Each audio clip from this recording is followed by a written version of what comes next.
Are you a kettlebell beginner and you're looking for a head start? I got something for you. Check the first link in the description. It leads to our free workout course where you can train 30 days for free with great kettlebell workouts. Click the link, sign up, and enjoy. Ladies and gentlemen, we have another episode of the Kettle Nights podcast, and I have with me my main man, Beto Torrero. Did I pronounce? You say correctly? Right? Yeah. You can roll your R's, so you're right. Yeah, I can roll my R's. Yeah, I heard that's a genetic feature. Really? Feature. Yeah, if people cannot roll the R, they cannot form their tongue in a certain manner. But I just read this somewhere. I don't know if it's true. Yeah. Nice. Torrero. Makes sense. Torrero, yeah. Yeah. And hey, before we jump into everything that's all about your background, is that your real name, Torrero? Torrero, yes, that's my real name. Man. Yeah. And some people say that it's from Spain. Some people say it's from Italy. I don't know, but I've been hearing that from European people. So it must be from Spain. That's why I wanted to ask you, because Torrero in Spain is the guy who's wielding the flag when they have with one R. With one R. With one R. Torrero. Exactly. Torrero. The Torrero who's what's it called? In bullfighting. Bullfighting. The man who, yeah, exactly. Exactly. That's the Torrero. That's why I'm like, that's an awesome name, man. I always say that when I am saying my last name, like to an American, for example. Torrero. Okay. And Torrero, like the bullfight with the bullfighter with plus one R. Okay, I got it. Awesome. One R. The bullfighter. Awesome. Yeah, so, Beto, give us your background. We got connected together on Instagram. I saw you do some serious freestyle juggling with kettlebells. Oh, yeah. You have a CrossFit background. You also have a kettlebell sport background. So let us know your background with kettlebells, how it all got started. Okay. I think my first home gym equipment was kettlebells, because I have been saying that on a few videos on my YouTube channel, also my podcast, because I own my own podcast, but it's not awesome. That high level as yours. I'm starting just like with audio. But cool. The thing is, I started with like 2 14-kilo kettlebells because I started with the basic. I saw Steve Maxwell back in the day. I saw Mike Mahler also, and Steve Cotter as well. So, if you are into kettlebells and you haven't seen a guy back in the day in YouTube, like when YouTube started, and you haven't seen a bald guy with khaki pants, with a shirtless, you have been doing kettlebell right. Yeah. My man Pavel. Pavel, yeah. So I started okay, how to use the thing, because I think the first impression of a person when they look at a kettlebell is like, this looks like a really cool dumbbell. So that was my first impression, like, okay, a different dumbbell. So I got mine and I started to practice. I think the foundation of my movement started with Steve Cotter. I did like all over again every week, the same workouts, but that really got me into like a really foundational technique on how to do a clean, how to do a press, how to do a get up and stuff, the basic stuff. And then I started, okay, now my cat is getting crazy at his box. Okay, so continuing. I also got a pair of rings, of gymnastic rings. So I started like around like 17 years old doing muscle ups, LCs, front levers, back levers, and stuff. And that is how long? And that is how long ago? Oh, it's 15 years ago. Wow. So you have been dabbling with kettlebells around 2006, 7-ish, right? Exactly. That's right. I think that will classify you as an OG to a certain extent, right? Because I've heard about kettlebells the first time, I think, was around the 2010s, 11. But I started engaging with kettlebells 2019. So you are one of the new guys. Yeah. But I'm actually, the new school. Let me tell you something. Like, you have been doing a great work, because, for example, yesterday I did a podcast with a friend from Argentina, because it's really rare to find people in Latin America to get into kettlebell like so much. So we met each other, I think 3 years ago on the pandemic, because it was like, hey, there's another, it's like Latino guy juggling kettlebell around. That's not like the usual. So I started back in the day, and I was like, okay, perfect, kettlebells. I kept that pair of kettlebells for my whole life. I think last year I like give it away to my father because he also trains with me. Actually, my father looks younger than me. That's great. It's a funny thing, and he also trains with kettlebells. So he participated in the Cali Open last year, and so I always kept my kettlebell like in the back, always. In I think around 2011, I started to get around with CrossFit. Actually, my wife, it was like, I think I want to start on a CrossFit gym. So I was into CrossFit that year because I injured my back. I injured my back, and sometimes people think that I injured my back training, but I injured my back. I got 2 bulge discs, and in a concert, in a Metallica concert. From head bobbing? I wish From it was head from that, but I lifted a girl, a friend of mine. I lifted the girl on my shoulders, and I knew something was wrong because I felt all the pain back in the backside of my leg, my glute, my back, the back of my thigh, all the way down to my ankle, and I was like, oops. So it's a long story because I have a love-hate relationship with medical doctors because they have complicated. But the thing is, I didn't got an MRI. I didn't get anything. It was like, oh, just don't train for 3 months. You have this nerve and this area affected, so don't train for 3 months. It was the worst advice ever. When you have a kind of injury within your back, especially. And you had a bulged disc, right? This is very common in the lower back area. Two. All right. Yeah. Both in the lower back area. Yep. And then you went to an MRI. You got it tested. No, I didn't get an MRI. After that, in around 2011, I started like studying. In 2012, I formalized like everything with training. I took a certification to be a fitness trainer stuff. In 2012 as well, I got my CrossFit level 1 seminar, and then I started to work. And actually, I was like the former and the head coach of a CrossFit gym called CrossFit Condado back in the day in 2012. And from there, like 2 years past that, I started to get like really hard pains in my back. I was like, something is not right.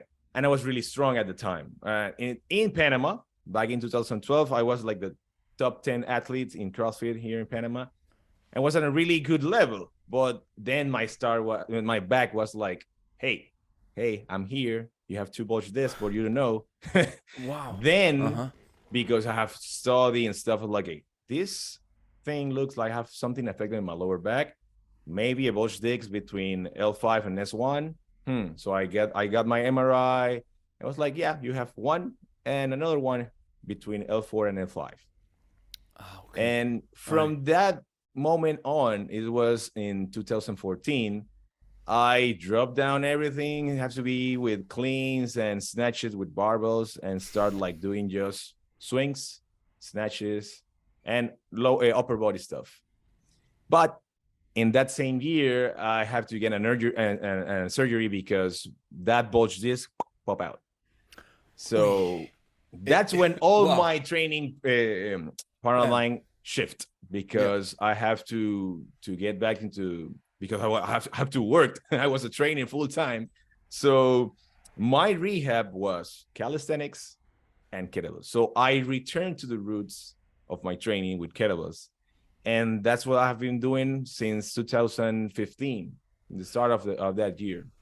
So you started with kettlebells around, let's say, like 2006, 7 or something.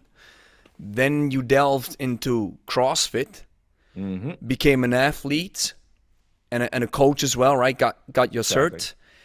And around that area, a little bit later, you had to go take an MRI because there was so much pain in your back, which probably was from that event at the concert, or was one of, let's say, like an instigator who instigated the whole thing. And then you realized, okay, I have to now dial back with the CrossFit weightlifting stuff. And you started rehabilitating yourself, right, with kettlebells. So, okay, now I'm getting it. And you're originally from Panama, right? Yep. Okay, that's right. Fascinating. And the guy that you've had a conversation with, who's also with kettlebells from Argentina. Yep. See, he's living in Spain, in Barcelona, and he's Agustin Vampa, and he wasn't I have a lot of friends right now in the kettlebell community around America. It's a small community. Yeah, it's small. Yeah, and now you have one in Switzerland as well. So in the heart of Europe, my friend. Exactly. It's awesome. You know, funny thing. Last week I was like, okay, I have 8 free days on December. So where I want to go, because right now I am also the flight attendant. So I have like the opportunity to be around really easy. Awesome. Yeah. So I was like, I got a friend in Spain. He actually is going to be participating on the juggling, like the world championship this year. He's from Spain. His name is Carlos. And he was like, hey man, if you want to come to Sevilla, I'm really, really close to Sevilla. So come around. He also got a surf school. So it was like, that sounded really cool vacation plan, really like cool. Juggling at the beach and taking surf lessons. Amen to this, man. Yeah, and also I got the opportunity to meet Colin. I don't know if you know, Colin is the guy from Brooklyn. Colin Daring. Yeah. Guy's a monster when it comes to juggling. Yeah. Oh, you went to the States? You went to Brooklyn, right? Awesome. Yeah, I went. I think it was in April or March this year. And he's an awesome guy. He's a really awesome guy. Yeah. And what I love, because coming from the CrossFit community, for example, here in Panama, and I have met people from different places around the world, and they tell me the same thing. And with CrossFit, people get picky. People get like starting to push you around if you are not at this level, or you are not getting around with this kind of people. But in kettlebells, because I know it's a really small community, but CrossFit back in the day was really small, and it happened a lot. In kettlebells, like, hey, you also do juggling. You don't have to be a really top at juggling in another freestyle or in the classic stuff. And people will like to get together with you, like, hey, come around, let's have a session. Yeah. So that happened with Colin, and Colin is the nicest guy, and also his crew. I gotta write stuff down, man, because you see, like I told you before we got started, these conversations always open up new venues that we can explore. So let's talk about this, because that really interests me. So I have to always write things down, because my brain doesn't serve me well as a memory. Oh no. So pertaining to let's stick with Colin first, because I've had a conversation with him.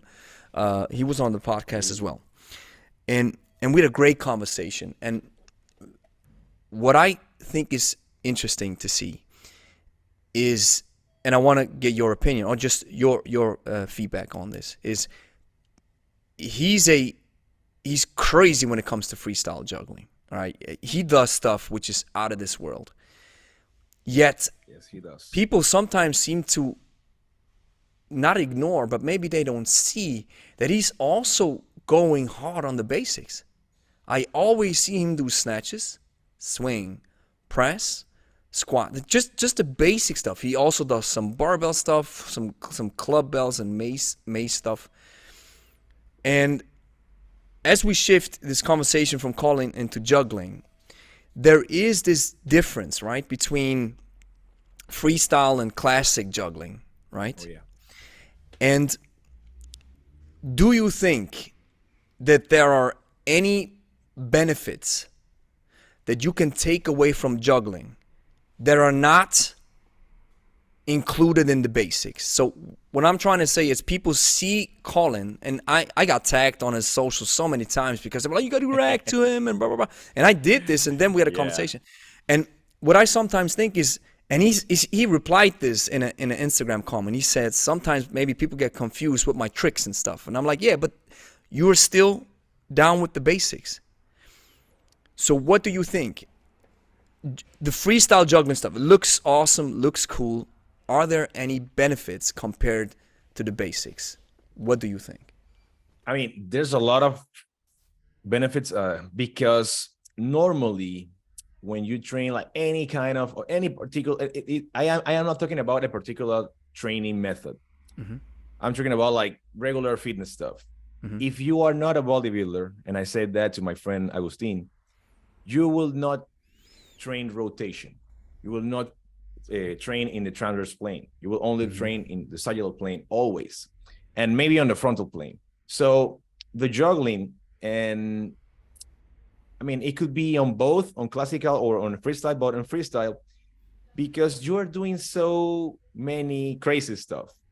You are rotating your torso, things that you don't normally do when you are doing cleans and snatching stuff. Maybe if you are doing windmills, Windmills, bench press, that stuff. Exactly, bench press, but not in a dynamic manner.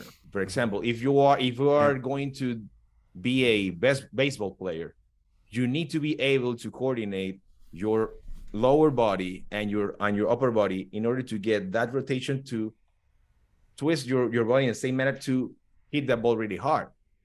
So the same thing, you're throwing something, okay? If you're throwing a kick, if you're throwing a baseball, if you're going a football as well. So from juggling, what you are going to get after you get a few things done, for example, basic flips and stuff, when you're starting to get into other planes of motion, the first group of muscles that are going to be sore the next day is going to be all your midsection. Like your obliques are going to be toasted. Yeah. Your lats are going to be toasted.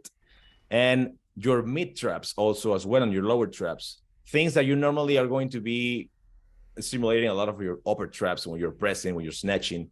And maybe if you're doing a really, really correct technique on your snatch, you're going to get the middle part of your traps when you are pulling the weight back.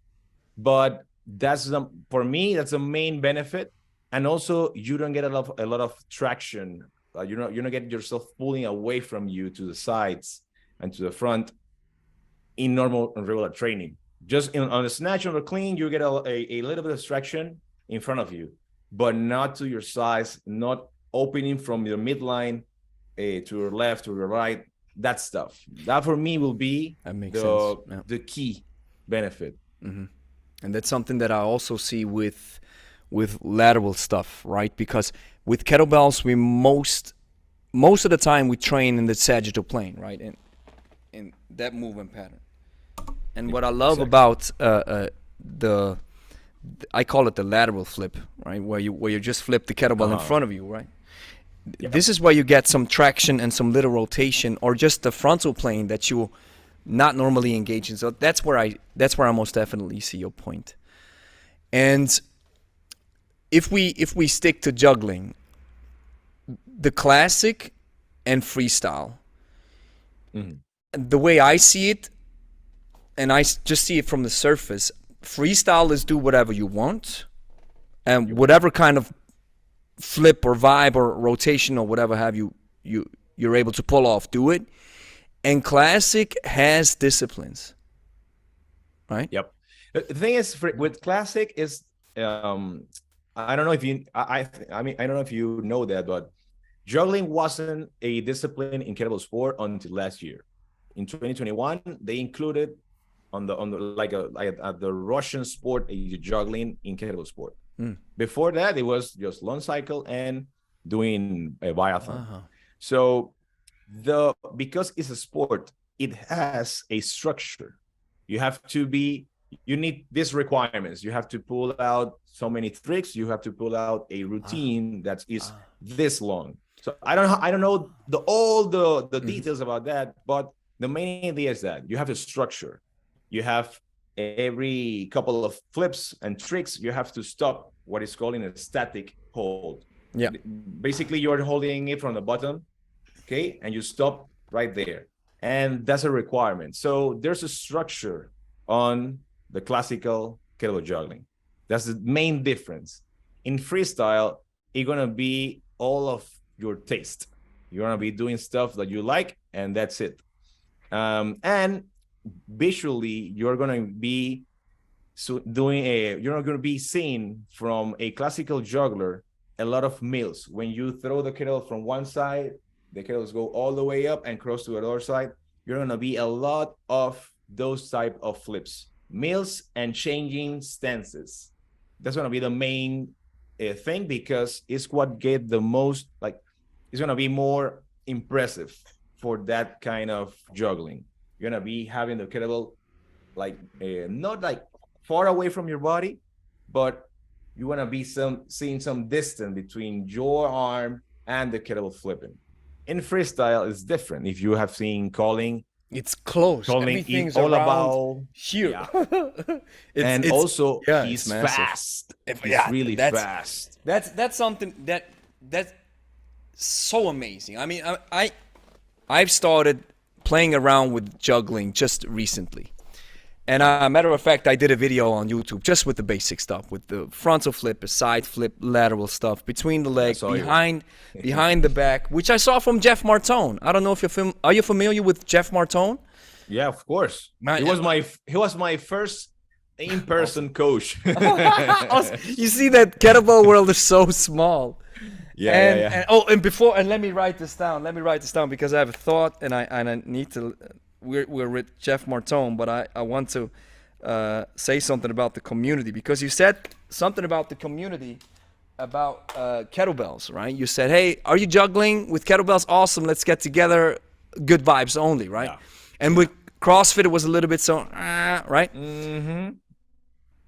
Interesting to note is this does exist in the kettlebell world as well.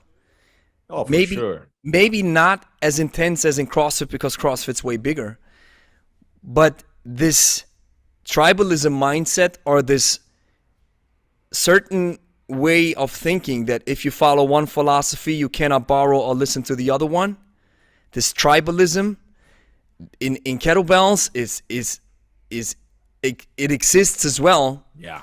And that's funny when people tell me, "Hey man, you're actually bridging the gap between these two ideas with the podcast, because you talk to everybody, right?" Mm-hmm. I'm talking to sport guys, I have Brad Jones coming up from Strong First and stuff, because I don't really care. I don't care about sport or hardstyle. I just care about kettlebells.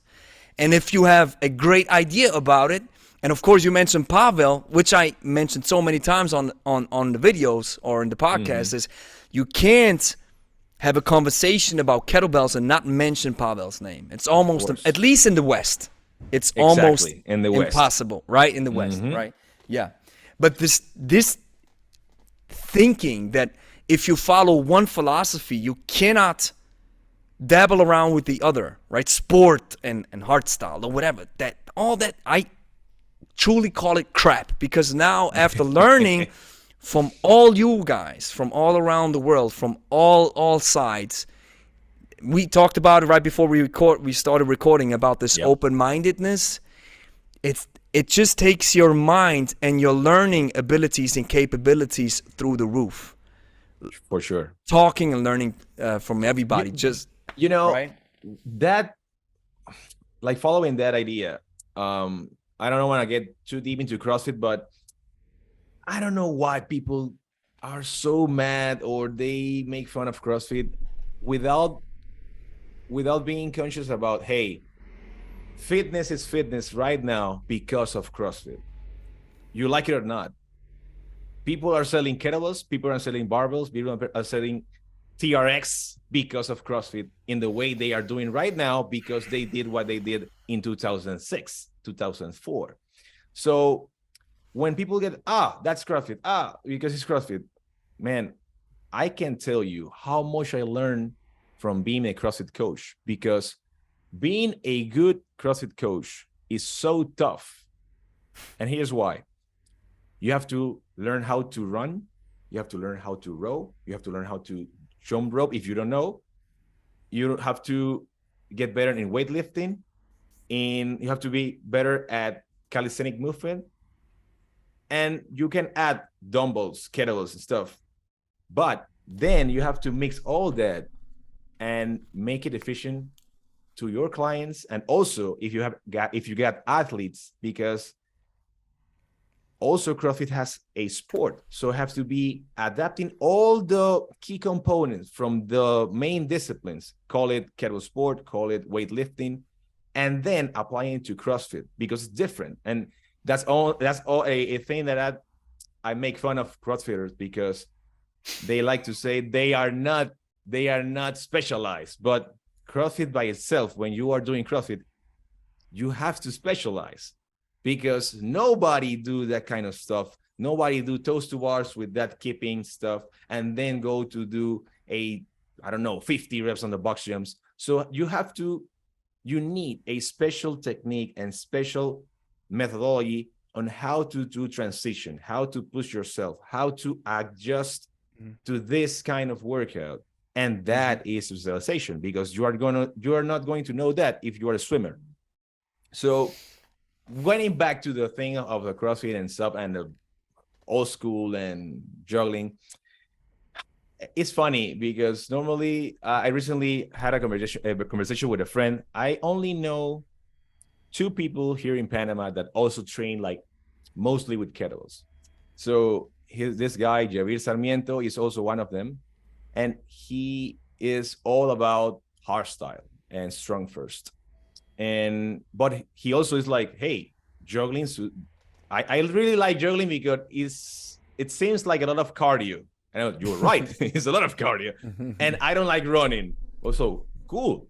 And you see, this guy who only trains with kettlebells and calisthenics is like, I don't like running, but I don't have to be married to one idea with the hardstyle in order to get my cardio done.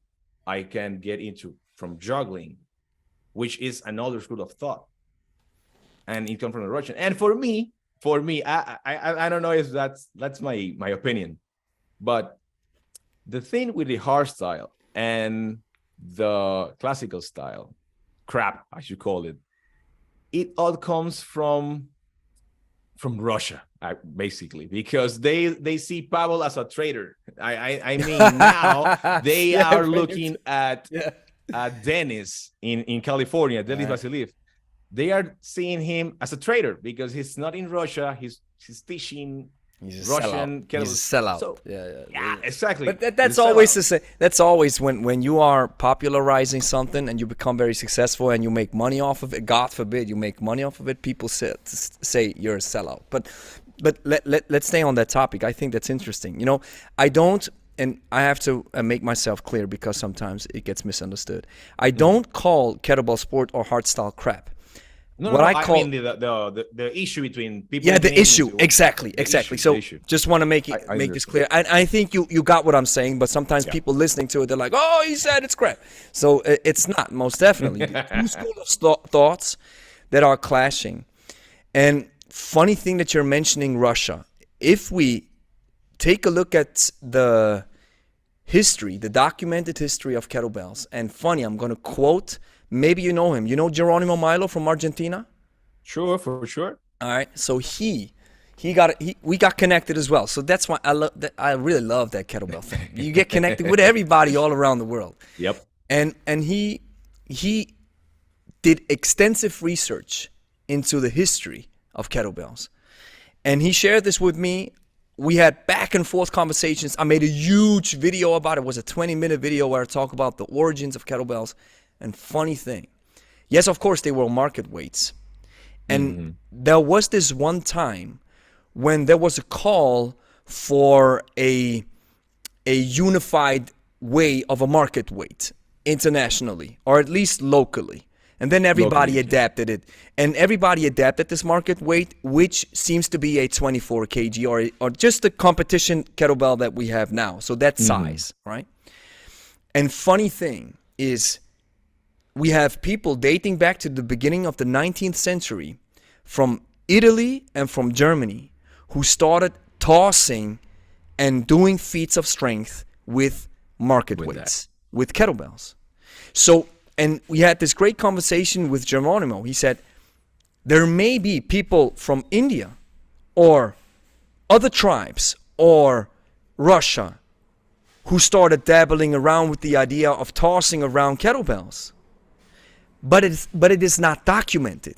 What we have documented is that this thing, or using market weights that we now call kettlebells, that they originated as feats of strength from strongmen in Europe.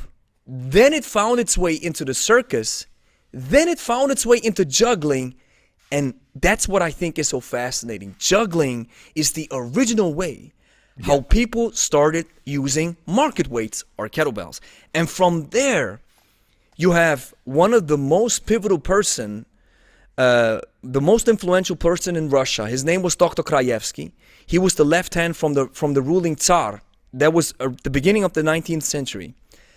This guy travels Europe, discovers all these strong men, takes the kettlebell and these ideas from these strong men to Russia.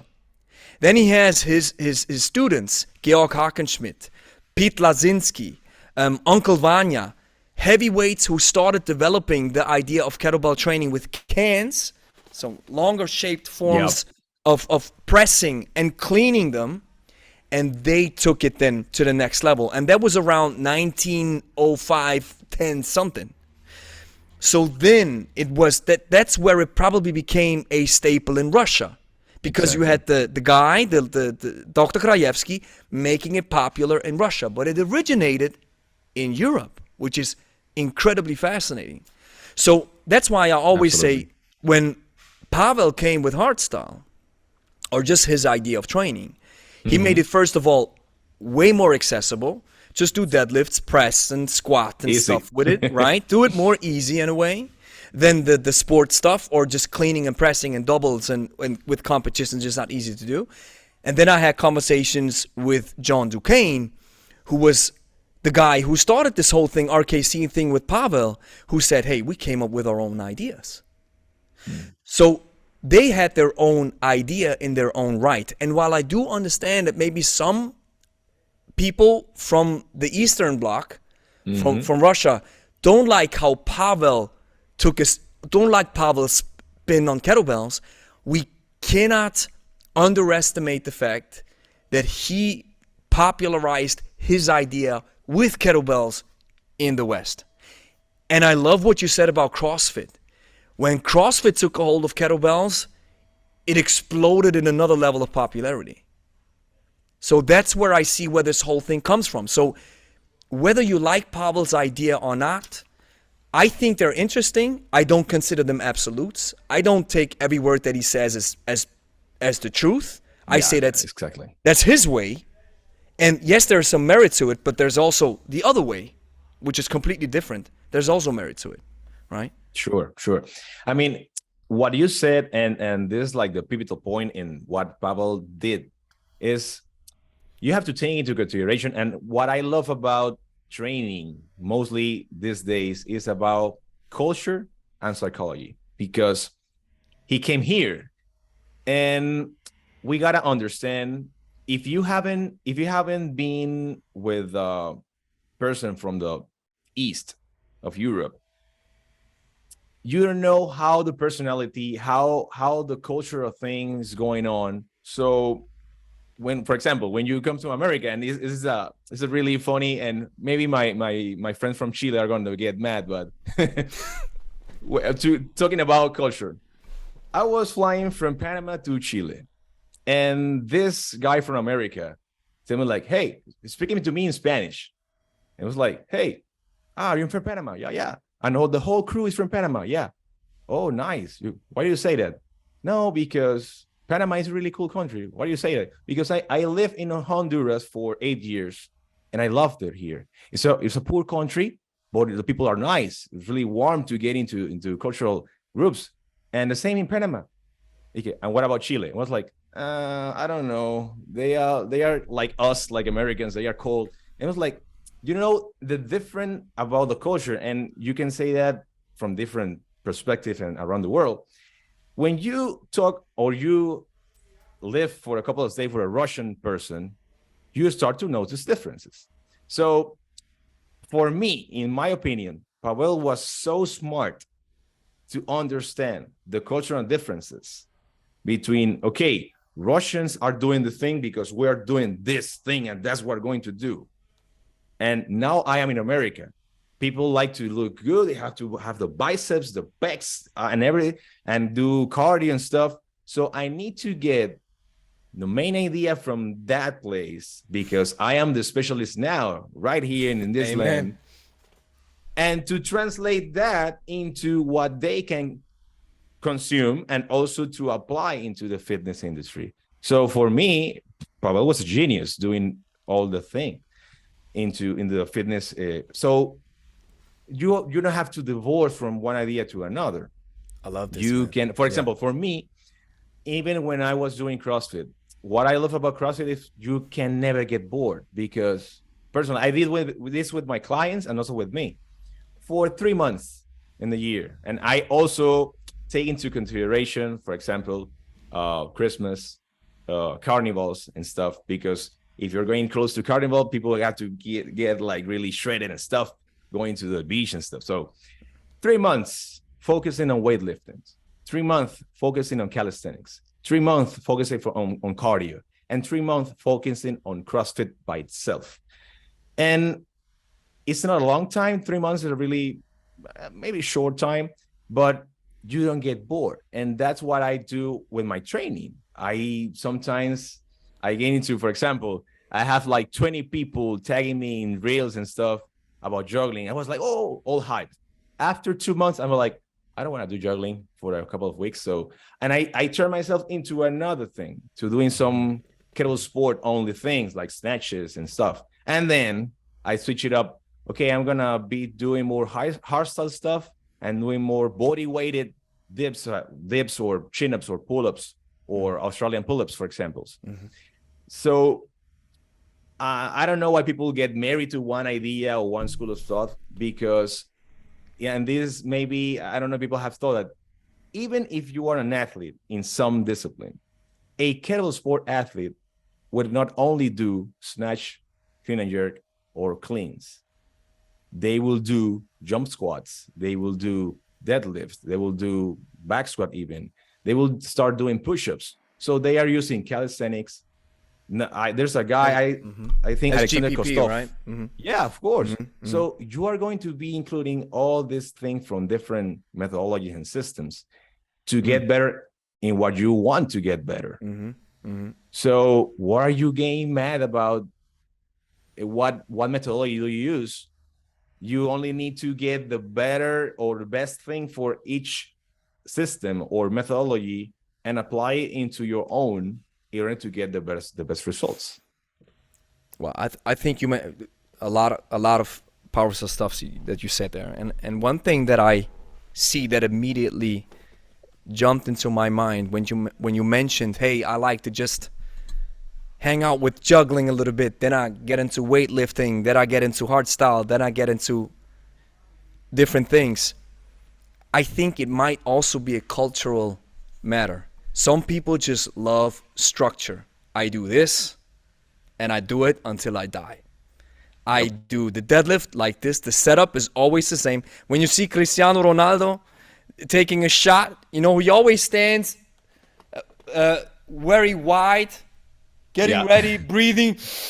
That's just, he always does it. And that's, he will forever do it. So that's his structure. And I think some people need more structure, and other people like it if they are a little bit more loose, right? Hey, let me just play around with these ideas a little bit. Sure. And I think the cultural background dictates then what you favor more.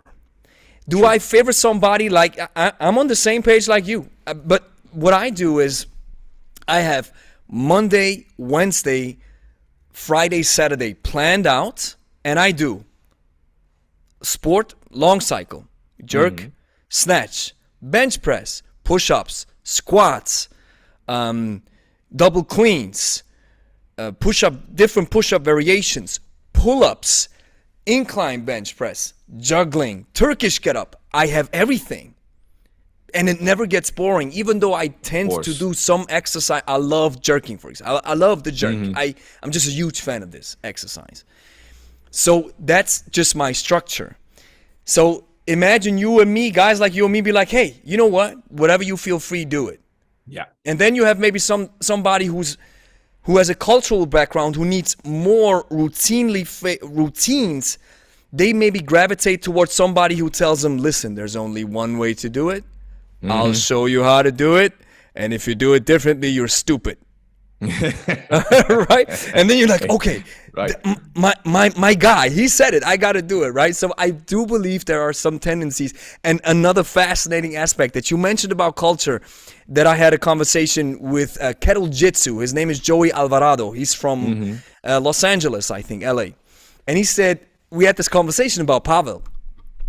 And I love what he said. And I said, yes, there's truth in this. He said, hey, when I started inventing my idea, he calls it kettle jitsu, where he does kettlebells, or kettlebell related training with the kettlebell pertaining to jiu-jitsu, right? Because he says in jiu-jitsu, you move around in ways that you don't do normally. So I thought, hey, why not use the kettlebell and do stuff with it? He said, I never got hecklers from Steve Cotter. I never got hecklers from Jeff Martone's community. I only got hecklers from RKC and Strong First. These guys are always mad. And so I was like, that's culture. Sure, definitely. When you are instilling a doctrine into your people, and then you tell them that's the only way to go, they're going to heckle at people probably who do it differently. And this is why some people are completely turned off with kettlebells, or maybe with Pavel, or maybe with hardstyle, because they're like, why are these guys always telling, that's the only way? But I have to, in defense, I also saw kettlebell sport guys act like this. Oh, for sure. Ooh. Oh, you can't take that stuff serious. Long cycle's the only way to go, right? Yeah. And, my statement about Pavel being smart when he brought the kettlebell into America comes from this. And I talked about this with Agustin. Training with kettlebell is not easy, okay? Because dumbbells are plug and play equipment. I love this. Plug and play. Plug and play. I gotta write this down, man. I love this. Plug and play. Dumbbell are plug and play equipment. The same thing. It can be a little tricky, but bands also, like exercise bands, are also plug and play. If you are doing regular exercise with barbells in the gym, like for example, there's a lot. I don't want to be getting like bad comments from the powerlifting community because I love powerlifting, but bench press for someone who's not trying to bench a car, bench press is a plug and play movement. Just on racket, press it, racket. That's it. But if you do 5 cleans the wrong way with 24 kilos, you are not going to be doing anymore. Because something is gonna be messed up, your knees or your hands or whatever have you, or your face. Yes. Or your I had a client, he's my friend as well, but I introduced one movement to, like, I was introducing the lateral clean. I call it circular clean, the outside circular clean. I don't know what. I'm sorry, I was doing a tactical clean. I don't know why. We're switching it. All right, on the way up. She dipped the face downward, and it was like, hey, I got this scar over here. I was like, how do you get the kettlebell up there? No, because I dipped my face into the kettlebell. Why did you did that? But getting back to the topic, fascinating. The thing is that kettlebells, they don't allow you to do things wrong for a long time. And I always say this, like this fancy argument that training with kettlebells is like life, because life is not linear. People think that you cannot, like, okay, growing up, go to school, then you graduate, then you get a job, then you get a wife, then you get kids, and that's it. No. You get a lot of things thrown in there. Most definitely. Ups and downs, maybe things go reverse then. Yeah. So kettlebells is like that, because for example, if you are used to be training with iron cast kettlebells, and then you get yourself a couple of of pro grade or competition kettlebells, your whole life is gonna change because it's gonna mess you up. The handle is different. Yeah. Oh, now it's different. Yeah. Now I can't do this because the kettlebell is the same size. Every time I was gonna clean it, it's different. And even if you have the same kettlebells, when you get in an iron cast from 28 to a 32, it's gonna be bigger. It's gonna be different. If you're bigger handle, up, so it's different. So it's not linear. And a lot of trainers don't want to speak about kettlebell. It's not easy. And Pavel did that. Like, I know this thing is really hard. It's not forgiven. How can I introduce this into the American society in fitness? So, and it's really important. I had the experience to be with Svetlana Daniliuk, a Russian coach. And I got it on December here in Panama for a seminar. And also, not related to kettlebell, but also with Dmitry Klokov in 2014. Ooh. Oh, really? For weightlifting. Yep. Oh, I awesome. brought him to Panama. Dude's a monster, man. Oof. Dude's and, you know, talking about the cultural thing and structure, like you said, he's a tough guy. Like, inside and out. When he was like correcting people. I don't know. I know if you have seen those videos, but when back in the day, a couple of years ago, when he was correcting people doing the jerk, because what he don't like is people doing this, like putting the head. Exactly. Yes. And he said to my sister-in-law, like, if you put your head forward, I'm gonna punch you. And she was only, I don't know, like 16 years old. Okay. 20 minutes later, she was crying. It was like,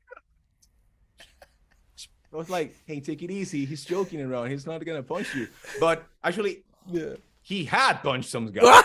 Like, yes. Because he was pushed the fist in front of the face, and boom, there you go. Boom. So, but that's the way they get things done. You know how many people in Russia lift weights? So in order to be the best one, you can be like just hanging around the gym and doing stuff. You have to do the things just like how you need to do. Just like the Chinese. When you look at Lu Xiaoyan, the amount and the level of is surgical perfection. You don't get this by deviating from the plan or deviating from the system. You get it drilled into your skull, and if you deviate from it, you get slapped. That's probably why, right? Klokov was like this, but digressing. Yeah, keep going. Yeah. No. But as you mentioned, you know how many millions of Chinese people go into weightlifting gyms in order to, like, okay, this can be my way out of poverty, so I have to do this. Oh, amen. And maybe that won't, and that's the completely different fitness from sport, because you are gonna make a living from this. And I don't know if, like, in Russia, for example, the same as weightlifting in China, if you get into the national team, you get paid. So this is not, we are not talking about posting videos on Instagram and getting 10,000 likes. We're talking about getting paid. And you represent the country. And if you represent Russia or China, the amount of pride that's behind this stance of being able to represent your country is next level. So you better not mess up. Definitely. So, and talking about culture, for these countries, it's different because these are really old countries, and it's not the same way in Latin America. For example, in Panama, people are really honored to be part of the national team or something, but it's not the same thing. It's not the same impact that you have. It's not the same cultural stuff, because, I mean, Panama has 100 and a little bit of years of being an independent country. It's completely different. Yeah. It's different. So we have to take that into consideration. And this is an interesting thought. That's an interesting thought that you have to compute. I mean, if you have a country that has been around for hundreds, thousands of years, or that used to be an empire, all right, like China, and there's so much time and there's so much richness in a country that has existed so long. So representing it must feel completely different than, I get this. That's a great thought, man. Yeah. It's Wow. For example, and I want to be like going away from the topic, but Panama, 1903, when we start to be an independent country, and people get here mad because they, for example, the younger generations, they tend to speak Spanglish. They start speaking Spanish and then popping in a few English words. And I mean, we got a lot of American influence here. That's why, this is a fun fact. A few years ago, I mean, it's between like 7 years, I think 8 years, that we established on the supermarkets and stuff the international metric system. But we have we always have to use that. But because of American influence, we always speak about pounds, we always speak about gallons, feet and stuff. Interesting. So if you even though you have kgs and liters like the European or the metrics, interesting. A few years ago, when you go to the gas station, you were seeing the gallon. You were seeing that, and now you had the liter. And 5 years ago, people in Panama was like, what the hell is that? They're confused. Like, yeah. So you go to the supermarket, and I have give me 2 pounds of bread, and now it's like, give me one. How many? How many kilos do I need? Yeah. So that's awesome. That's and fascinating. Then you got people talking about like, no, 2 meters. Okay, perfect. And how long is that table? It's around like 36 inches. So what the hell? You are talking about inches and meters? What? So that's fascinating. That's a cultural thing. And wow. We got a mix of Jamaican. We have people from Barbados. We have people from America, United States of America. We have people from Europe. We have a lot of Italian people living here, a community. So, and this is all because of Panama Canal, the construction. Wow. So how are you going to be able to get cohesion from all these cultural differences? It's impossible. It's impossible. So when you are talking about like Russian and stuff, when I spent a few days, like a week with Svetlana, going around places, the seminar and stuff, and what I get, okay, because Russian, like, we don't talk too much. When we speak in Russian, the sentences are short. And that, we're talking about the language, it's really completely related to the personality of the people, how they express, and for me, it's gonna be like, you are being rude, but no, they talk like that. It's the same with Argentinian people from the north, from Buenos Aires, in Latin America, like Argentina are like this and this and this. No, those that you are referring to are from Buenos Aires. They are like that. They like black humor. They like this. But if you go to the countryside, to Mendoza, if you go to Cordoba, for example, those people are completely different. And wow. It depends. Wow. And that impacts the fitness and everything. Yeah, that impacts the way you want to train. That impacts what you like. That impacts what kind of person you gravitate towards to, or what kind of coach. And wow. And in Switzerland, we have a similar. You have. Mm-hmm. I live in the northern part of Switzerland. We are close to the German border. And then we have also in Switzerland. It's so funny because, for example, everybody knows Zurich. Right? But that's not the capital of Switzerland. It's Bern. Bern is the capital of Switzerland. But Zurich, since everybody knows Zurich folks tend to be arrogant and cocky to a certain extent. And we folks from the countryside, we always like, these cocky Zurich folks. Right? And funny thing, move a little bit down the line to Bern and then to the western part of Switzerland where they speak French. It's like it's a new world there. It's like, oh, really? Well, who are these people? They don't even speak our language, right? I mean, we know this, and then even you gravitate towards the south in Ticino, Tessin, they speak Italian there. But it's still the same country and that's why I think Switzerland is such an interesting place, because we are situated in the heart of Europe. So towards the north, you have German-speaking folks. Germany. Towards the south, you have Italian-speaking folks. Towards the west, you have the French folks, and towards the east, nobody understands them. That's a joke. That's a joke. But it's interesting. That's funny. And culture dictates, and that's a great thought. Actually, the first time I'm really thinking about this. Culture dictates, or at least like culture influences the way you train. Definitely. How open-minded you are, and maybe even your goals to a certain extent on who's your role model, what do you like more, who do you like less. Fascinating, man.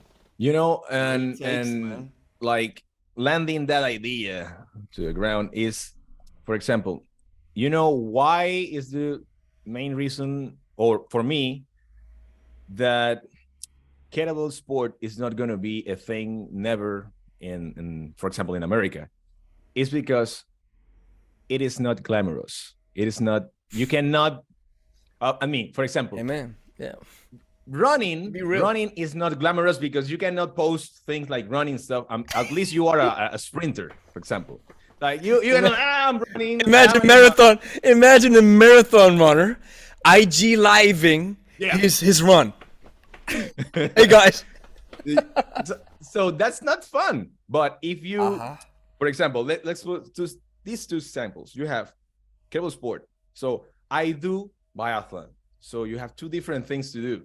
But if you put in the other example, CrossFit, I have this barbell with these huge plates, and people is gonna think like, oh, that's heavy. That's not heavy, but normally you have like a couple of plates. Yep, boom, throw in a huge barbell to the ground. Bah, bah. You only are watching then, and your testosterone levels are like, wow. Most definitely. That's so me. I want to do that.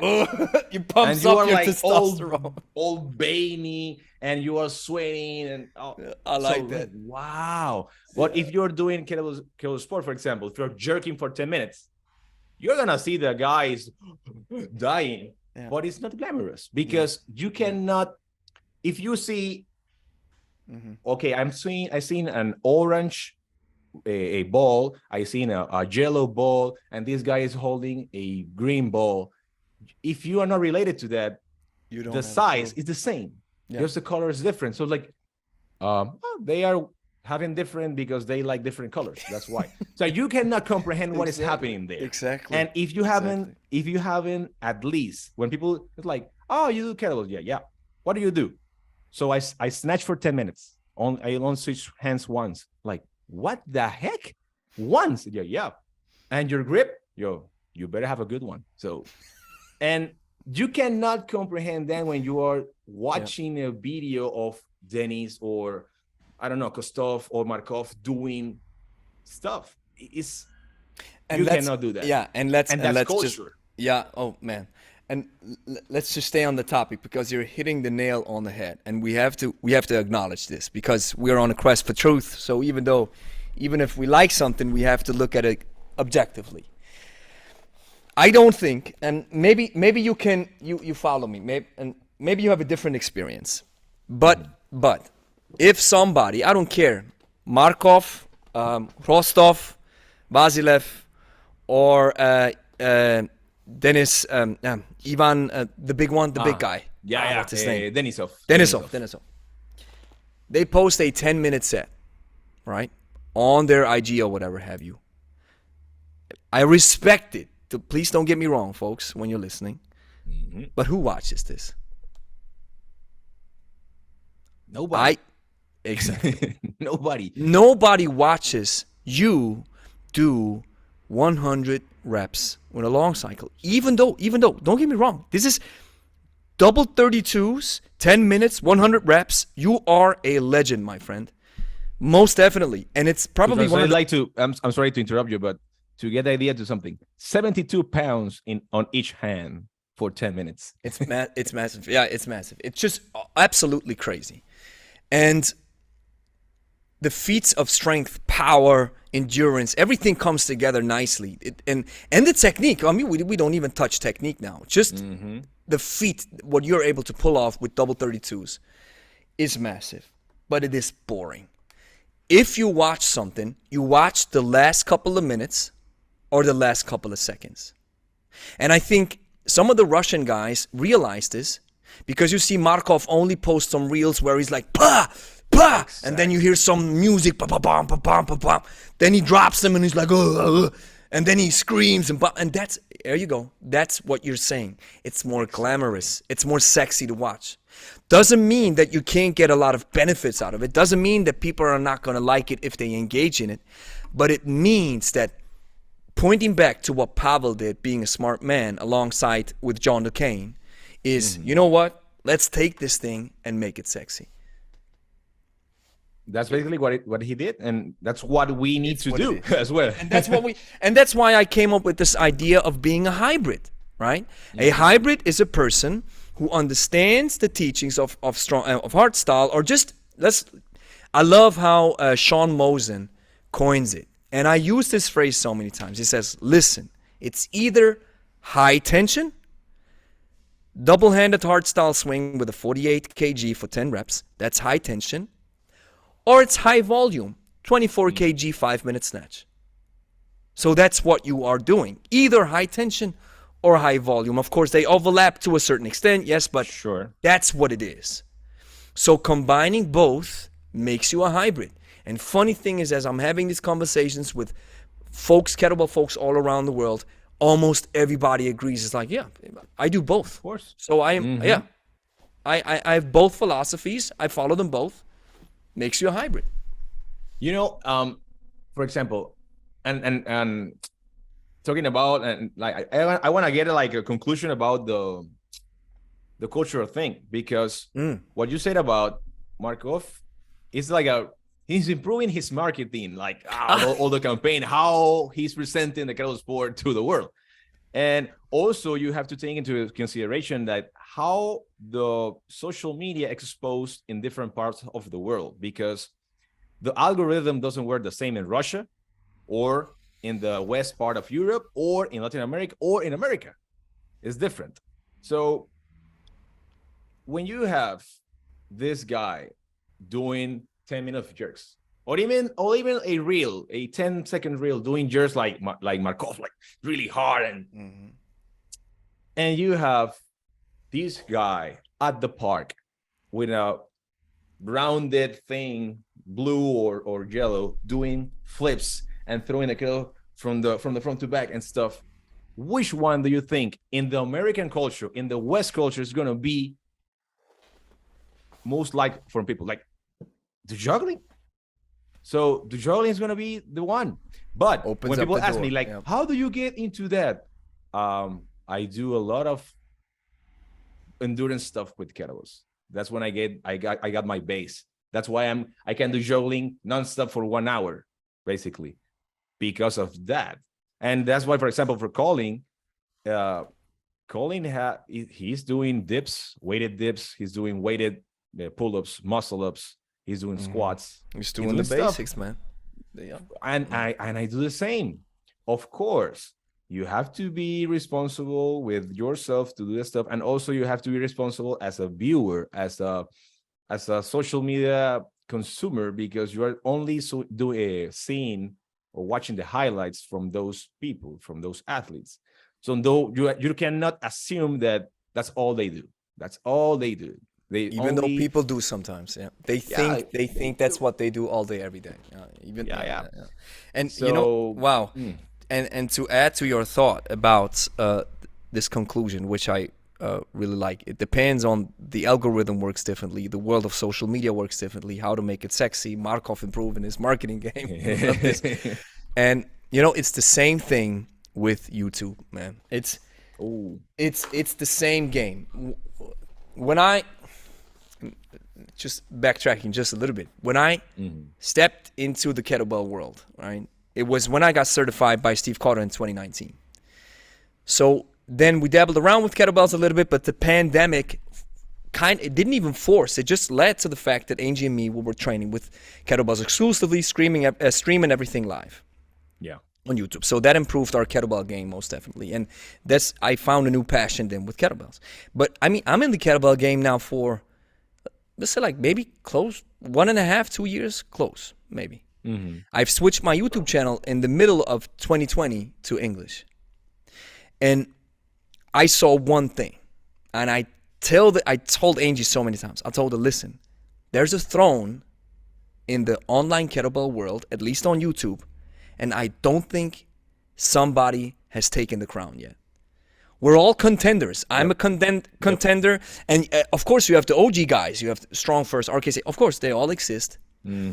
But like you mentioned, that social media works a little bit different. I tend to gravitate to see a juggler be like, ooh, what's this?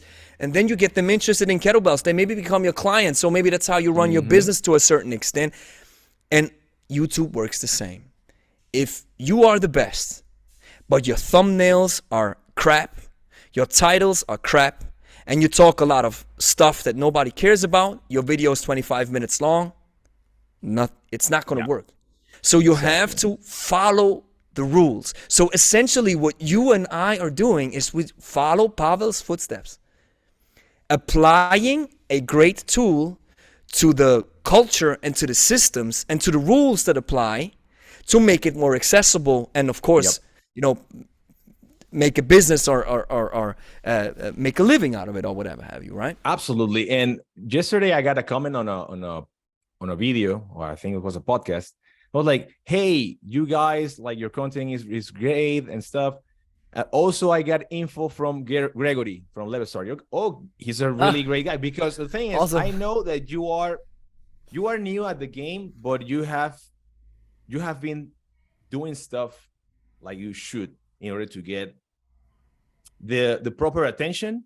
And also what I really like about you and your content is you are trying to be objective with whatever information you get your hands to.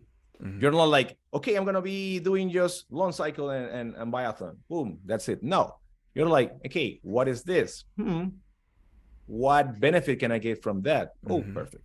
And speaking with a lot of people, and also with the training and being like trying stuff on yourself, and then like speaking, hey, this is what worked for me. This what is what is gonna happen. Blah blah blah blah.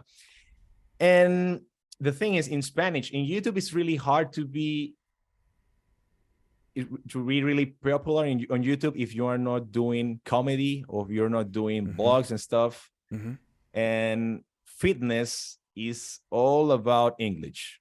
Like most of YouTube is in English about fitness, and it's really hard to get information because a lot of people from Spain, for example, I haven't found any information about kettlebells in Spanish. For me, it's really hard to be doing content like week after week after week because I have two jobs. But that's the main idea.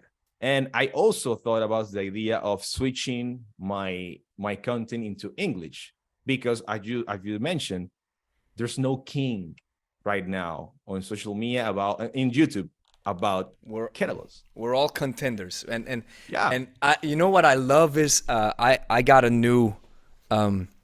It's called vidIQ, and not sponsored by them. Just a software that I use to improve my YouTube game and the analytics and stuff. And there's a tab that says competitors, and I've added 5 folks on that list. And I see, okay, how are they doing? Okay, this guy's got a lot of subscribers, but he's down in the views. So, okay, let's check out his stuff. Okay, I'm up, but there's other guys coming up. Oh my God, who is this? And that's how I do. And that's when people ask me, why don't you compete? Well, I'm competing in the business world, or I love kettlebells, but I don't see myself competing. I have 100% respect for athletes. I see it, I think it's awesome what they do, but I really say this not to offend anybody, but I believe being a kettlebell sport athlete is a waste of time because you're not making any money. That's my point of view. I think if you love it, if you like it, if you represent the nationals, if you do this, that's awesome. And go for it. Don't take my word for it and say Gregory's a stupid dude. You're all for it. You got it. But I want to build a legacy. I want to create something, and one day in my life, I want to relax a little bit and see, okay, I have more freedom. I mean, the way I was able to create my freedom in the last 6 years since I opened up my gym, I never want to lose this again in my life. These are the best 6 years of my life. Nice. And that's where I see, this is driving me. It's driving me because I see I get a lot of potential on YouTube. Our courses are taking off. The gym takes off. Everything takes off. And because I invest so much time in it. You said, sure, I did it differently because I did it the way I had to do it, because a lot of research went into it. A lot of work went into it. And if I was an athlete, my mind would be completely on a different level. And what do athletes do most of the time when they retire? They either have to get a job or they have to become coaches to a certain extent. But like we mentioned about kettlebell sport not being so glamorous, you're probably not making a living in the West off of kettlebell sport alone. And if you are, that's awesome. But the way I want to build it, I want to build something that everybody can use. We talked about this as well. And you talked about the way how I apply training on myself, which is one thing, but I apply it to all of our clients. We train with clients day in, day out with kettlebells. And I get so much experience from these people, which you will never get in a certification. Yep. The experience working with people is just on a different level. And just to finalize this, if you want to switch to English, do it. But you'll have a hard competitor with me, my man. That will be the competition is good. We need this. We need really this. Nice motivation to do that, because what you said, it's gonna be different. If we were talking about, if you were a triathlete or a runner or a weightlifter, maybe it will be different story. But or soccer player, or or soccer player, sports that may pay. Most definitely. Yeah, but that's where I'm coming from. If you are going to be a kettle sport athlete, you have to be Russian in order to be to have motivation and stuff. Like, if not, you have to have a lot of money to have the time to train only, because one key, one sentence that Svetlana said on the seminar, it was like, hey guys, I am speaking to you. I am giving you all this information about how to train, all the history of the kettlebell sport in Russia, how things are done in Russia, but take it easy, because it's a different thing being a Russian athlete or being a kettlebell sport enthusiast. Even though you can be at a really high level, but for example, why Denis Vasiliev is what it is right now in America? Because he's a Russian world champion. I think it's like 9 to 8 times world champion. So that's different. But if you're trying to do a business, for example, like, hey, you need to do this and this and this. Okay, I would like to be a full-time trainer again, but right now I have 2 jobs. So I have to take care of my wife, my family, one job, another job. I coach people. I coach people. So that's my main job. That's where my money come from. And I have to organize myself in order to get everything done properly. But like, for me, it's not going to be at this moment. Posting reels on Instagram is not going to get me more money at this time right now.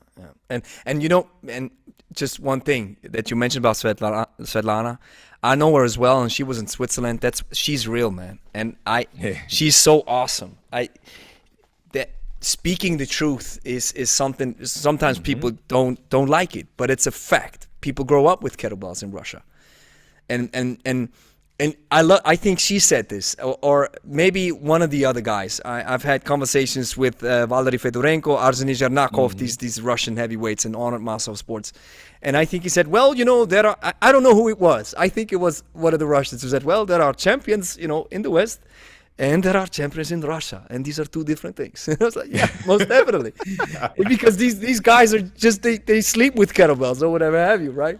Ooh, yeah. But I like what you say about reels and just becoming a full-time coach, and we have a lot of people tuning in on the podcast who are coaches as well. And this one sentence, I think I heard it from somebody who said, listen, I'd rather have 1 follower and 100K in the bank than 100K followers and 0 in the bank. Or let's put it differently. I'd rather have 0 followers on Instagram, but a full catalog of clients that I coach than vice versa. That's right. Instagram is a great tool, but realize that, and I from a business side of things, somebody, I just downloaded the software a couple of months ago, which paid off. It's crazy how it paid off. Nice. And the guy who created the software said something. He said, sometimes when you own a business or you create something, you have to allocate. And let's just put it like this. You have a business, and then you have a lot of time where you can allocate. A lot of areas where you can dedicate your time to. YouTube, Instagram, or let's say like business side of things, courses, whatever have you, right? You got to dedicate your time to it, right? We all have the same 24 hours. And then he said, sometimes you have to dedicate 100% of your time to a small part in your business, which only makes about 20% right now. But these 20%, if you take care of them properly, will pay off for the rest of the 80. Oh yeah. So right now, I could stop posting Instagram Reels forever, and it wouldn't hurt my business for a second at all. YouTube is a little bit different because this is where we generate a lot of leads. And it's not just views and clicks, it's also leads. People are interested in downloading our stuff and whatever have you.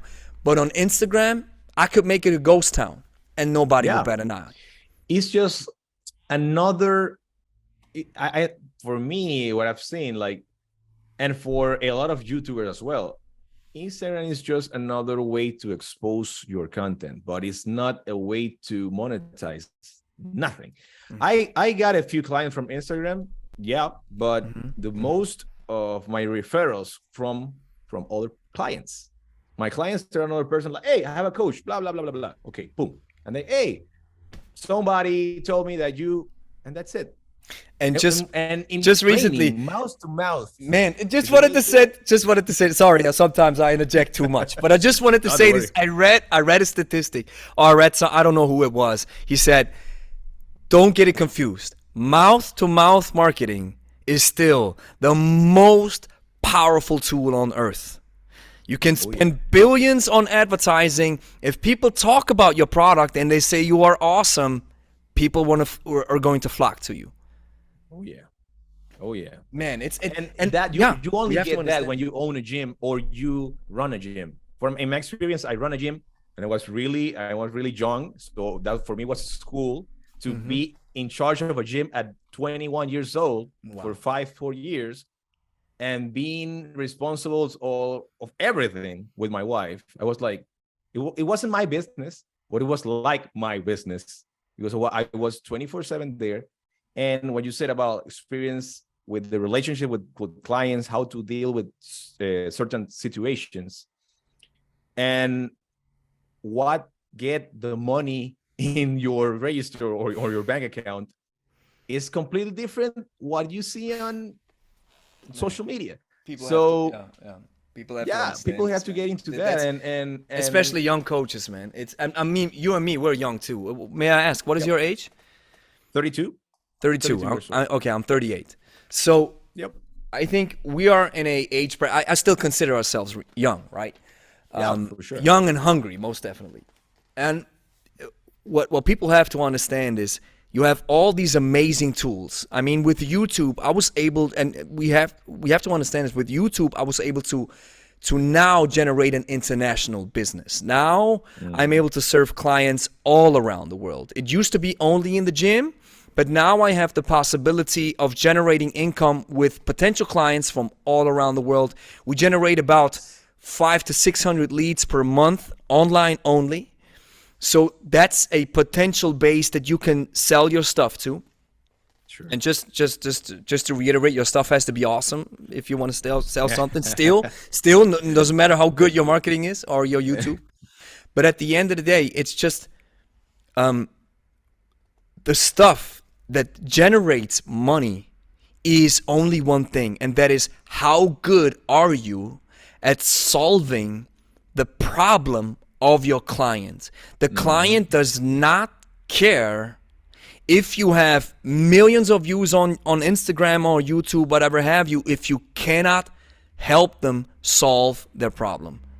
Exactly. And you solve their problem by being intimate. If you are in a one-on-one or in a group coaching or whatever have you, it's just you take them by the hand and you lead them to the solution, or you, let's say, like, you elevate the chances that they're able to find a proper solution that'll serve them for their whole life. That is the way I want to do business, and I want to help people. Completely, completely.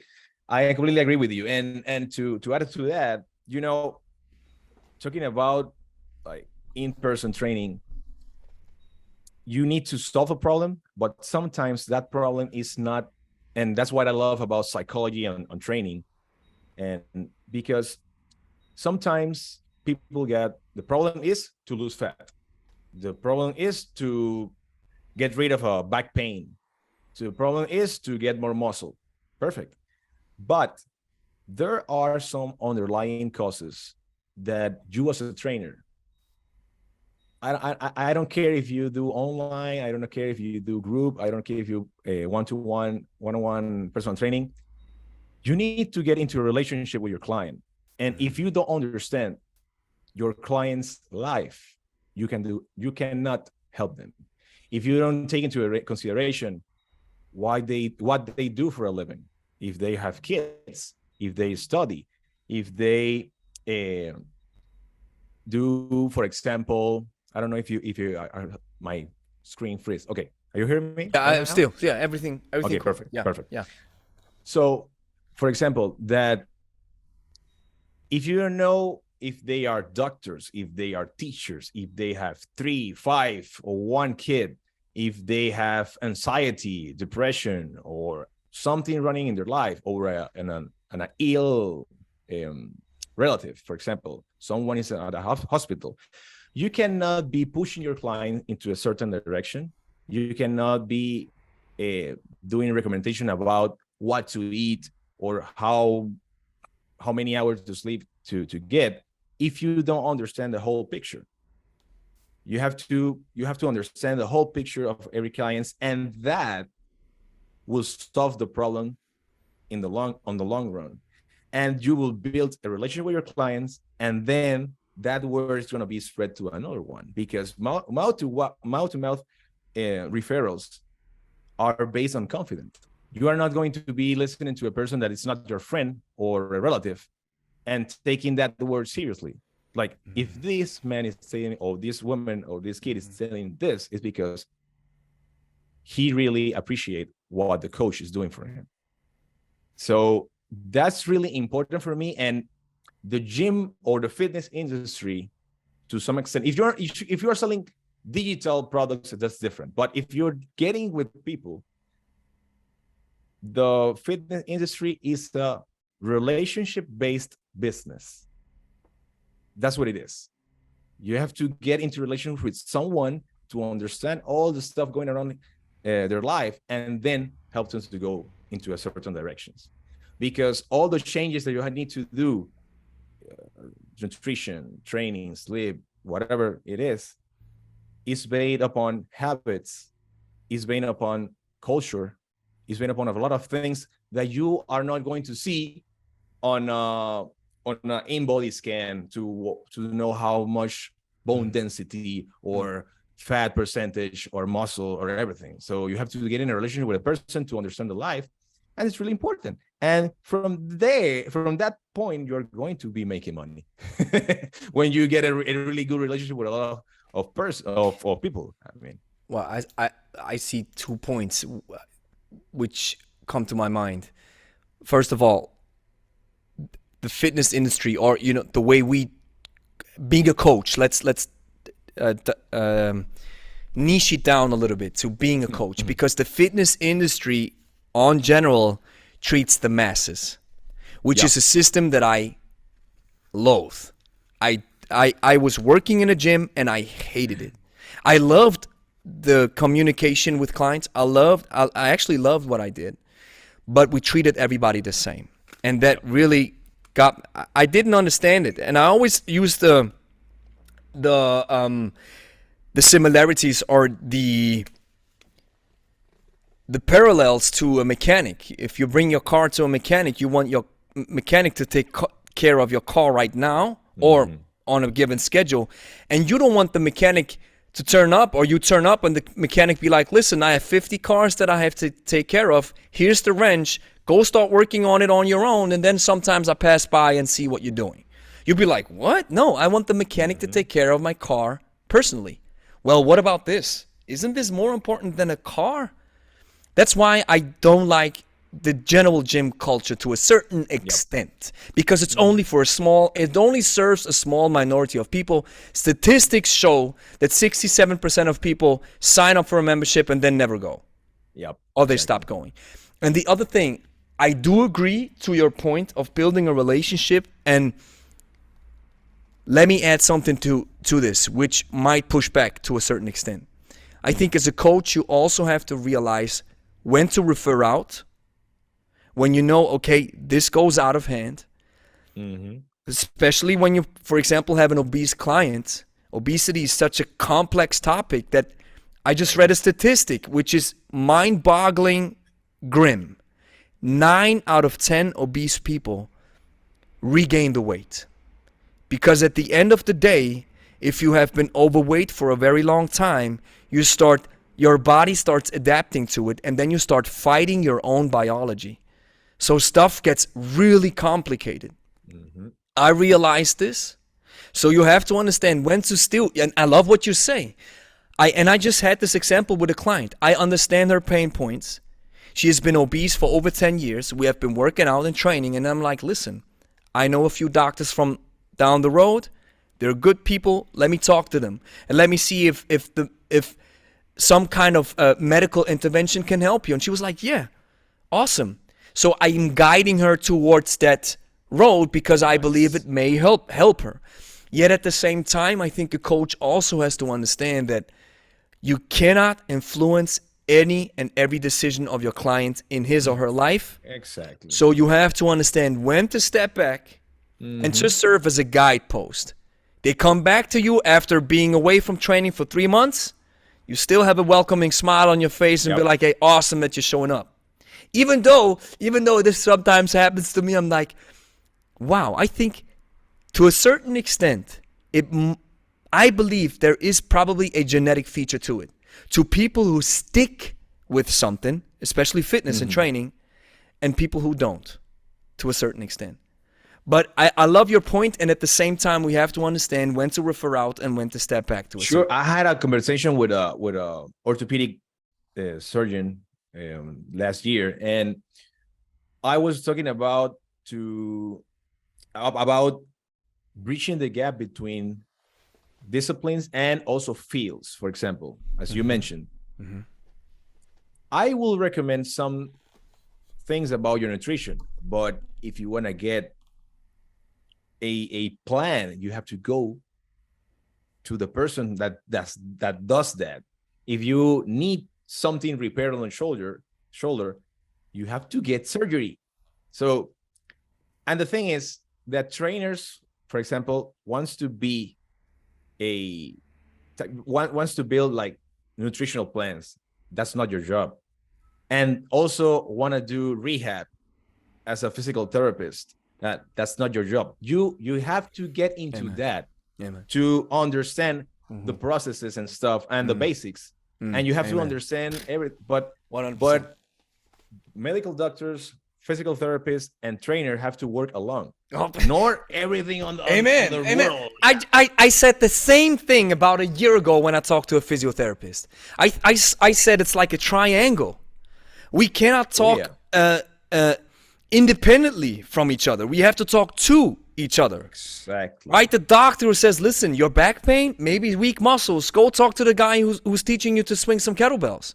The guy's teaching you. I just had this. Somebody recently told me. She said, listen, whenever I swing, doesn't matter what kind of weight I'm using, I feel a sharp pain in my hip. And I'm like, this sounds like an underlying issue in your joints, in your pelvis, in your muscles, in your arteries, I do not know. Go get it checked. Go. Because I've never experienced this with somebody who's, yes, the lower back is, it's tense a little bit. Yeah, that's normal. But sharp pain in the hip? No, we're not going to do some stretches. No, we're not. No, this sounds like an issue that you really want to get corrected to somebody who understands this stuff. And I love what you say about even a physiotherapist. Listen, you have troubles with reaching a certain range of motion. Yes, the kettlebell can help you. Maybe I can show you some tricks and stretches, but do you need help to reach that range of motion because you're not able to get it by yourself? You're maybe 70 plus years of age. You're not able to rotate your hips anymore. Go talk to a therapist, because this person is going to help you mobilize the joint, and you being passive, right? Man, there's so much truth. And what you said about obesity, when you have an obese client, it can be a really serious thing to get into, and you maybe have to talk to a doctor, also to a psychologist, because obesity have so many layers. So it's not about like, oh, just train or eat well. No. That's a little bit more complex. So you have to be able to be humble enough to say, I don't know this stuff, and I don't need to get into this stuff. Okay, that's the doctor's job, or the physiotherapist's job, or the psychologist's job, whatever it is. But getting back to the point, that communication, relationship, and what I said yesterday on a brief segment of my podcast, that if you don't know something, don't try to look like I know everything, and try to convince people that you know everything, because the more you know, or the more you get into information about certain topic, the more you understand that you don't know anything. The less you know. I think Socrates said this, I think, or Plato. The less you know. And let me just put that disclaimer out, because you said this right here. I said that kettlebell sport is probably a waste of time if you want to make money, or just create a legacy to a certain extent where you can live off of it outside of Russia. And let me just make this clear. If somebody around the world does this, is not from Russia, makes a hell of a living from kettlebell sport, builds a huge, awesome legacy, and maybe you and me, we just haven't heard of him or her, talk to me, convince me from the opposite, I listen, and then I'll adjust my opinion. Nice. It's just, I have certain ways of thinking and certain statements and certain stuff that I say, because I believe to a certain extent I'm able to make an informed statement. But if there's new information coming in, then I make a revised informed statement where I maybe change my views. And sometimes people don't like this. They're like, yeah, but you used to say this a couple of months ago or a couple of years ago. Yeah, but I've changed. Because the more you know, the less you know.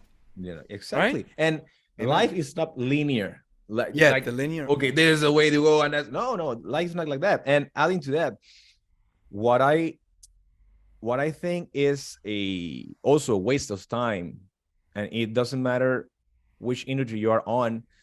Okay, there are some exceptions, but for example, what you said about if you wanna switch your content to English, do it, or you're gonna have competition. That's a nice friendly competition, good. Brother. Friendly competition. That's good. Yeah. Because for example, and that I don't know why people are so jealous about things. If I get into, for example, in the English social media stuff about kettlebells, I don't wanna talk about you in some manner like Gregory only have like 2 years of experience and stuff. Why are you going to do that? That nobody's gonna have benefit from that relationship. And that's what happened on CrossFit. If you are this person and you are in this level and this person in this level, people think that, oh, you only have to be related to people on the same page of you that you, but I don't think that's the case for most situations in life. And you don't know, for example, if you happen to get into a conversation with someone that maybe, for example, like you, let's say you have, I don't know, 20K followers on Instagram, and a person like me, for example, I don't have that as much followers as you, but it doesn't matter. It doesn't establish that in the future, maybe I will be at the same level or higher than you on followers or content on a business perspective, and that you can also learn from somebody, because you can learn from somebody that doesn't have the same exposure as you have, but they are doing a really great job and they are doing a making a living. They are doing great. And you don't know because they don't post it on Instagram. Yeah. And also, wow. No, keep going, Beto. Sorry. And also that normally, for example, that's what I like and I love about Calling. Calling is a name in United States about juggling. He has a relationship with Kettlebell Kings. And I wrote him down, and I know how overwhelming can be trying to get into all the messages on Instagram, all the comments on YouTube, all the messages on your personal life. You can, it's hard to keep up. So, he takes the time to answer my message with I don't know how many followers he has, and like, hey, bro, come to Brooklyn. Here's my address. Here's my phone number. Let's get together. And he's so humble. And I get into the gym. The guy and the entrance were like, hey, are you Beto? Hey, welcome. Yeah. And the people were like, hey, like a family. Had the same experience in Mallorca when I was visiting Alan Lague, I think, from the Strongbox, CrossFit Strongbox. He texted me when we were in Mallorca, and I was like, hey, stop by. I stopped by, and it was like, hey, that's you. I was like, hey, what's up? Yeah. And so he was only speaking Spanish, so I was trying my best to hablar en español un poquito.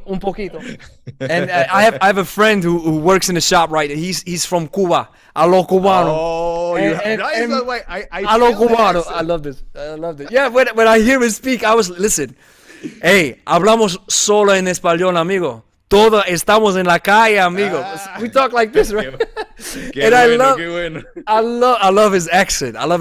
You always have to speak Spanish with me. And so I'm learning. And so we were trying to bridge in the gaps between English and Spanish, and we really had a conversation. And I was like switching back and forth and then pulling out Google Translate or showing with hands and stuff, because it's so awesome being connected to this little world that we have. And Colin, I think, the reason why he's so humble is because he's so good at it. Even though that doesn't count, even though not everybody's like this. You have people who are very good at something and they are very cocky. But sometimes you're like, well, they can have a right to it. It's not a cool human feature, but they've earned the right to be cocky, right? They're the best. So, right. And but that's what I love about people who are humble and taking it, putting life into perspective. You mentioned this one thing about, this person's maybe not on the same level Instagram-wise, but you can still learn from them. Dan John has half the amount of subscribers on YouTube that I have.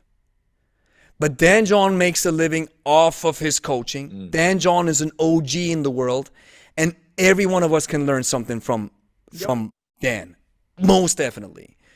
So who am I to walk around and act like I'm so such much? Be like, yo, with this 50K, I'm blah, blah, blah.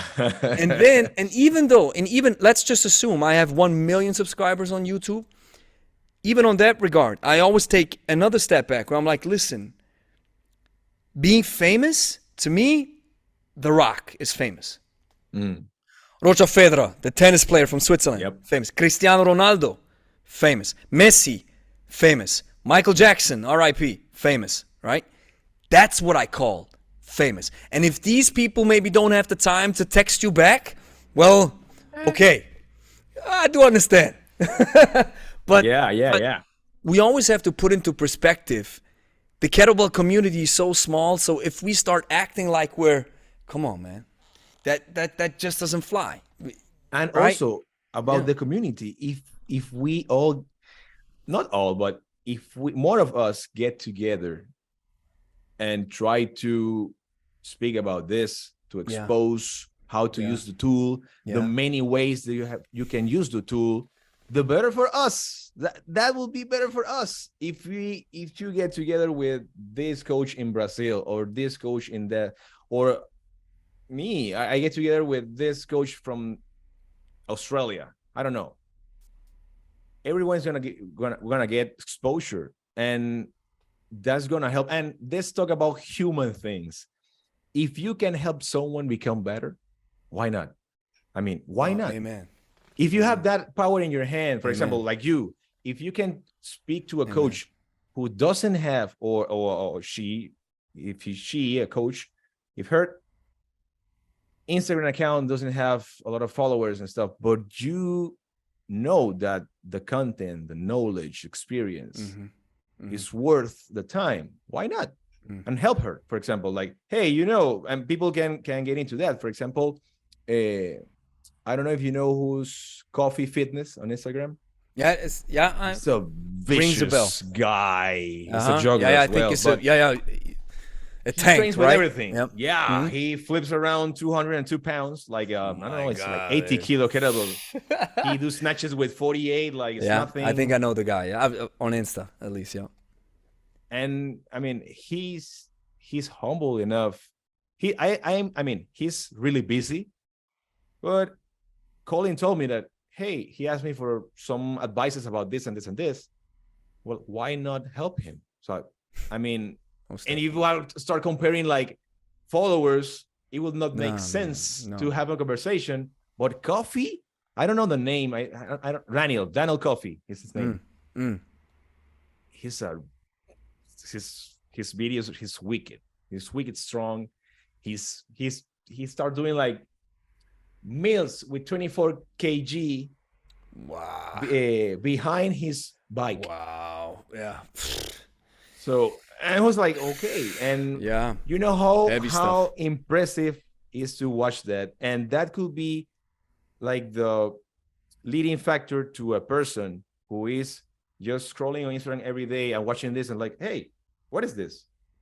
What is that round weight he's throwing around? And getting that person from the couch to the park. Amen. So I don't know. It's a business, but I think that you should always remain humble and be trying to help someone become better at any level. And and also I really appreciate that from you, because I've seen a lot of people like getting, I don't know, 1,000 followers, and they are not texting me back anymore. I was like, really? Okay. People, that's life.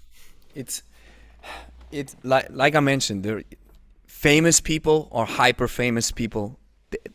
That's what it means to be famous. Is if you wake up and you get 1,000 emails, you need an assistant to take care of them emails. You need somebody to take care of your IG because it's overflowing, it's oversaturated.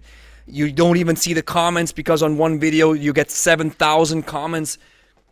Everybody understands that you're just, from a human perspective, not capable of scrolling through the comments and then answering people. Everybody understands this. But still, I guarantee you, even if you have millions of followers and you scroll through something and you maybe see something, you're like, oh, that's an interesting question. Maybe you pick it up for the podcast, or you have somebody reaching through it, right? And then you pick it up. Hey, we have 10 questions from the comment section. That's how you help people. And we always have to, put this in perspective, man. And that's what I do not understand when people are. It's another thing if you call yourself a private person. You're like, listen, I don't want to talk to nobody. That's just what I do. Okay. But I love what you say. If you are strong enough, help somebody else become stronger, because it's like the hand reaching down means I pull you up, not I punch you down. Right. So that's what it is, man. Brother, wow. That's, what is this? That's 1 hour and 49 minutes. Oh, really? Yeah. So I have to, okay. I have a next appointment in 10 minutes, so that's why. You have to run. I always have got to watch my time. But man, this fascinating. We took a little detour into coaching and stuff, but that's always fascinating. I always love talking to other coaches, because there is a certain level of experience that you don't get from visiting a seminar, watching a video, or getting a certification, and that is real life experience. And when you talk to somebody who has real life experience, it's always such a joy. It's fascinating, man. Yeah. Awesome. We took a little detour, but because we didn't talk about, like, for example, like kettlebell sports stuff by itself. But we can do this on another time, most definitely, and that's why I love these conversational approaches, right? It's just have a conversation, and then take it into different directions. And yes, we wanted. I wrote some things down. I want to talk about a little bit about Jeff Martone. I want to talk about CrossFit. Your funny reaction on Instagram, which really made me laugh, and that prompted me. Listen, that prompted me to do the video, because then I did a YouTube video as well, because I saw Beto react. You're like, when they were doing the long cycle of clean and whatever. Oh my god! No, I thought it was the jerks. I was like, oh my. I saw your face, and I was like, my god, that's so funny. And on a final note, right? Sometimes people get mad when we do stuff like this. When it's like, hey, maybe you smile at a funny jerk technique or funny form, or you're like, oh my god.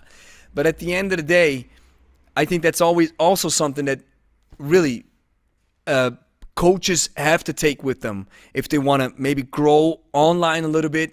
I don't think it's a bad thing if you talk about somebody else. Use Pavel in your title. Use names in your title who are familiar in the kettlebell world. Talk about them. Share your feedback. I would be careful in cussing them out. That's something else. But hey, if you wish to do it, it's the marketplace of ideas. Go ahead. Those are tools. Yeah, those are tools. Oh, I love it. Yeah, those are tools. Exactly. Yeah, actually, I wanna thank you for the opportunity to be on the podcast. I really enjoy it. Welcome, man. Hope to have another time to talk about those details. Yeah, we have to. So here's the next step that you have to do. Like the video, consider subscribing, share it with a friend who's also interested in kettlebells, and then go watch this playlist where you have all the powerful conversations that I have had with the greatest minds in the kettlebell world. If you enjoyed this podcast, you're gonna enjoy these other ones as well. So go click on it and watch it right now.